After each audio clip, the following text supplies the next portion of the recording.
Hey everyone, welcome back. You wanted to understand how China's innovation is impacting the world. Yeah, that's a big question. Right. Well, trust me, the research we dug into is fascinating. Oh, yeah. We watched this YouTube video from Behind Asia, and they break down data from some major sources like the Australian Strategic Policy Institute, the International Energy Agency. Okay, yeah, I've heard of them. They're pretty legit. Yeah, the heavy hitters. So what's the big takeaway? Are they going to, dominate the future of tech or what? Well, that's what we're trying to figure out. Are there roadblocks ahead? I know. Let's find out. All right, let's love it. Okay, so the first thing that really jumped out at me was how dominant China is in certain areas already. Like what? Well, the Australian Strategic Policy Institute, they found that China's leading in 7 out of 10 key technologies. That's 7. Wow, that's a lot. Right. 7. To put that in perspective, that's like showing up to the Olympics and winning gold in most of the events. Yeah, that's a good analogy. It's not just about being good at one thing. They're excelling across the board. Exactly. And these aren't just like random technologies either. We're talking about things like 5G and 6G, like the backbone of the future internet. Right. And you've got companies like Huawei and ZTE holding almost a quarter of the essential patents. Like these are the building blocks of the technology. It's pretty incredible. It is, but it's also why you see countries like the U.S. getting kind of concerned about security risks. Oh, yeah, for sure. Because if you control the technology, you have a lot of say in how it's used. Exactly. And it's not just 5G. Think about electric vehicles and batteries. China produced, get this, over 60% of all EVs globally last year. Wow. And they hold a massive 77% of the world's battery manufacturing capacity. Seriously. That's huge. I know, and get this. The government poured over $28 billion with a B in subsidies into this sector between 2009 and 2022. So they're basically saying, we're all in on this. Yeah, exactly. That kind of investment is a game changer. It really shows a different way of thinking about industrial policy. While a lot of Western countries rely more on market forces, China's taking a much more directed approach. Like they're saying, this is what we want to be good at, and we're going to put the resources behind it. It's almost like they're playing chess while others are playing checkers. Yeah, that's a good way to put it. And then there's renewable energy. Everyone talks about fighting climate change, but China's putting its money where its mouth is. They installed more wind and solar in 2022 than the US and the EU combined. Really? That's impressive. And what's even more impressive is they're not just installing the tech, they're controlling the supply chain too. Oh, so they're not just buying it from others, they're actually making it themselves. Exactly. The Industry Technology Research Institute found that they're dominating the solar panel market. So they've got the whole package. It's like they've created this perfect storm of government support, innovation, and market dominance. It's a powerful combination. It really is. And speaking of innovation, we can't forget about biotechnology.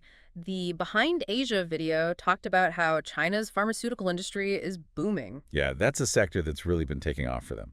The National Center for Science and Engineering Statistics has some interesting data on this. China is rapidly catching up to the US and EU in terms of how much value they're adding to the pharmaceutical sector. So they're becoming major players in the global pharmaceutical game. And to do that, they're investing heavily in research and development. We're talking like over $100 billion.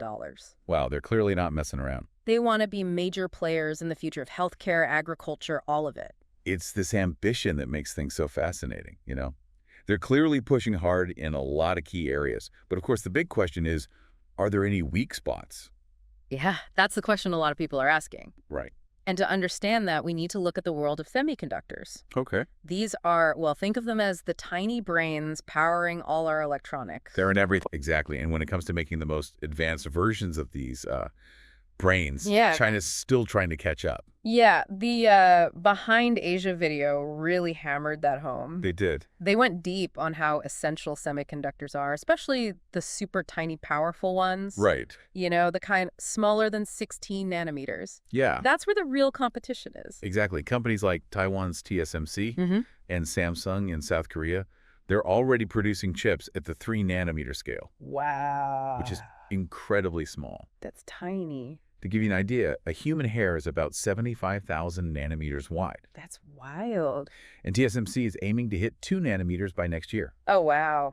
Meanwhile, China's top manufacturer, SMIC, is stuck at 7 nanometers Okay. and likely won't catch up until at least 2026. It's like they're running a marathon and everyone else got a head start. Yeah, and to make matters worse, Yeah. the U.S. has placed export restrictions on some crucial semiconductor tech, Right. which makes it even tougher for China to close the gap. It's like a double whammy. It is, and those restrictions are a major point of tension.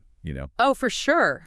The U.S. sees China's semiconductor ambitions as a direct challenge to its own tech leadership. Right? It's a high-stakes game, and neither side wants to give an inch.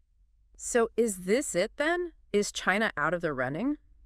Wow. Because they've shown they can be incredibly persistent Right. when they set their minds to something? That's what makes this situation so interesting, you see. Okay. Despite being behind, they're investing massive amounts of money and effort to become a semiconductor powerhouse. Really? We're talking about $150 billion in government subsidies just last year, Wow. plus 20% tax breaks for companies doing research and development. Geez, they're not messing around. They're pulling out all the stops. It's like they're saying, okay, you might have a lead now, but we're coming for you. Yeah, and their champion in this race, SMA, Yeah.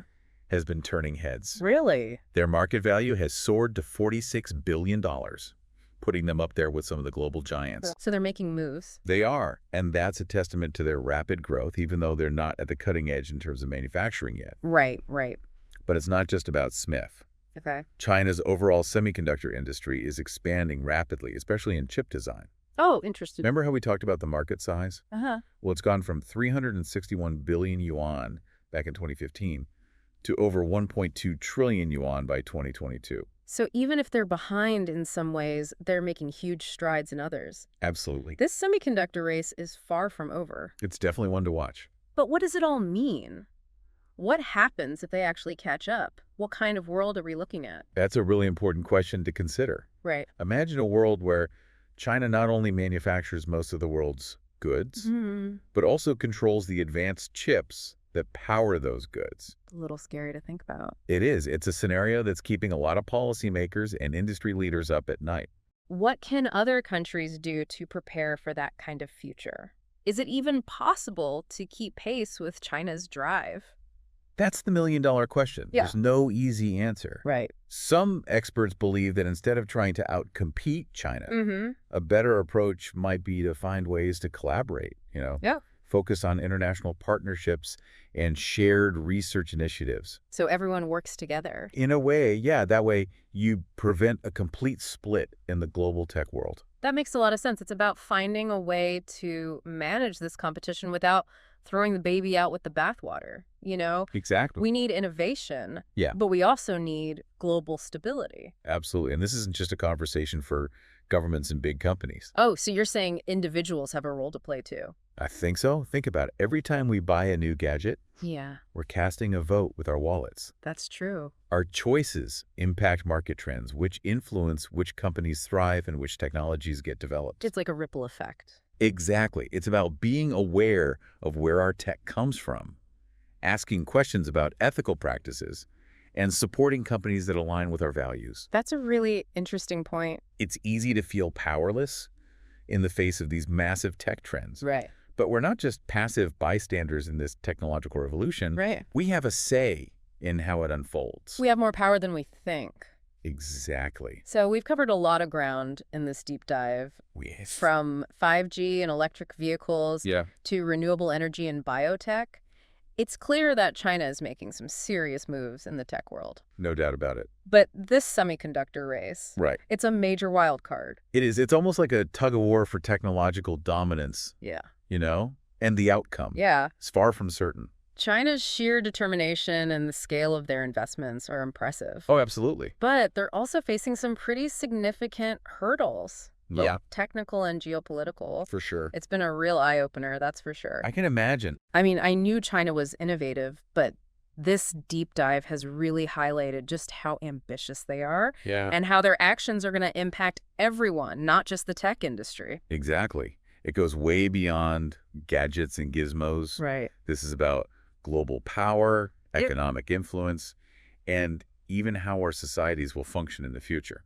It's pretty mind-blowing, to be honest. It's a fascinating, but also a somewhat unsettling landscape to navigate. Totally agree. So for everyone listening, Here's the takeaway. Right. China is a force to be reckoned with in the world of technology, Hmm. but the future, Yeah. it's still being written. Absolutely. Stay informed, keep asking questions, and remember that we all have a role to play in shaping this technological revolution. Couldn't have said it better myself. And as you continue to explore these trends, Yeah. here's something to ponder. Okay. What kind of future do you want to see? What role do you want to play in shaping it? Those are some big questions. They are, but they're worth asking. Until next time, keep diving deep and stay curious.